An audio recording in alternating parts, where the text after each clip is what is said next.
Hi, I'm Jess, and today I'm going to talk to you about the best romance books that Kindle Unlimited has to offer. So if you guys don't know what Kindle Unlimited are, it's essentially this subscription package that you can get on Kindle, as the title suggests, where you pay $7.99 a month, and then there are several titles that are free for you to download and read. Personally, as your friendly neighbourhood broke student, I don't necessarily have $7.99 a month to just shell out, but what's really great about Kindle Unlimited is that there are often deals and offers and free trial periods. So I had a free trial period of 3 months at the start of the year, and then when I went to cancel the subscription after a month of paying for it, they offered me 3 months for $7.99 as opposed to $7.99 per month.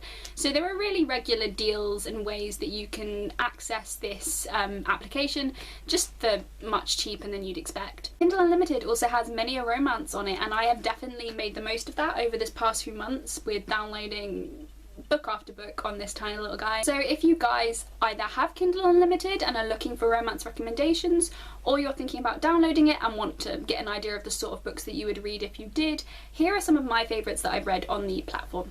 So quite often an author will have several of their books within Kindle Unlimited, and for me personally, whenever I find a book that I like and I enjoy the author's style, I tend to just go to that author's page and see what other books they have. So the way I've organised this list is more by authors, so I will discuss an author and then my favourite books available on Kindle Unlimited from that author. So we're starting off with Mariana Zapata, who is a wonderful romance novelist. She's really known for slow burn romances, often on the longer side. Normally category romances tend to be quite short, but Mariana Zapata writes real chunky boys.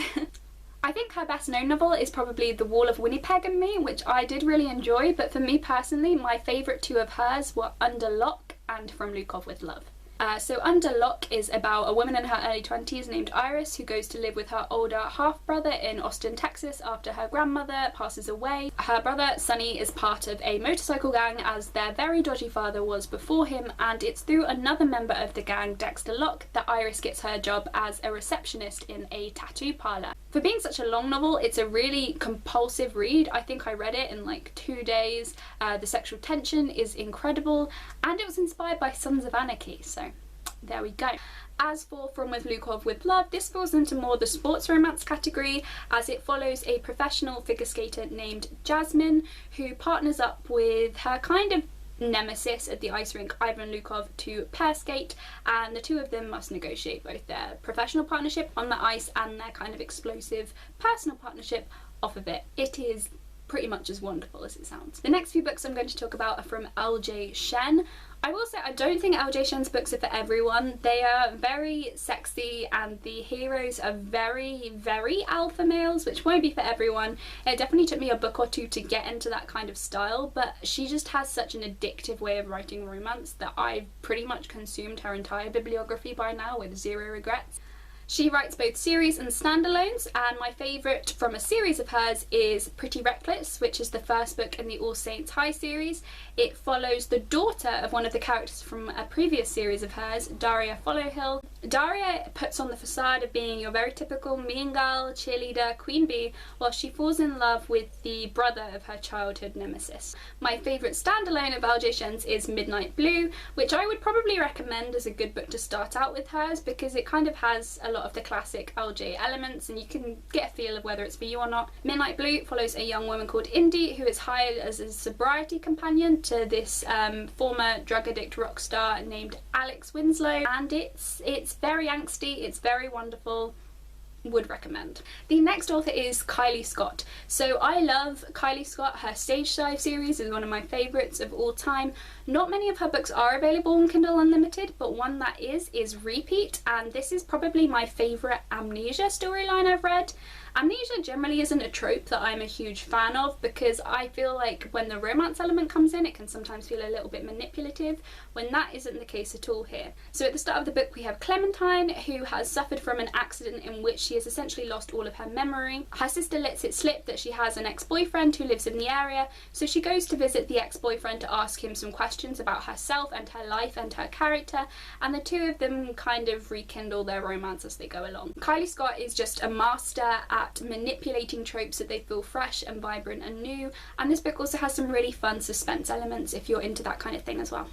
The next author that I want to mention is actually a duo of authors who are both very well loved in Romancelandia in their own right, and that is Elle Kennedy and Serena Bowen. You probably know Elle Kennedy best from The Deal and Serena Bowen from The Year We Fell Down, which are both hockey romance novels, but they often team up to write novels, which are just incredible, and I think some of the best things on their respective bibliography. My favourite one is probably one of the most popular novels out there, and that is called Him. Him follows two college-age guys, Wes and Jamie, who were best friends all throughout their childhood. They went to the same summer camp, and then in their final year of summer camp, Wes, who was questioning his sexuality, made a move on Jamie. Afterwards, he got extremely awkward and then kind of completely isolated Jamie, cut him out, removed himself from his life so he could process the guilt over, as he sees it, manipulating his friend into experimenting with him. Years later, the two paths cross, they try and rekindle their friendship and may rekindle something else along the way. Who knows?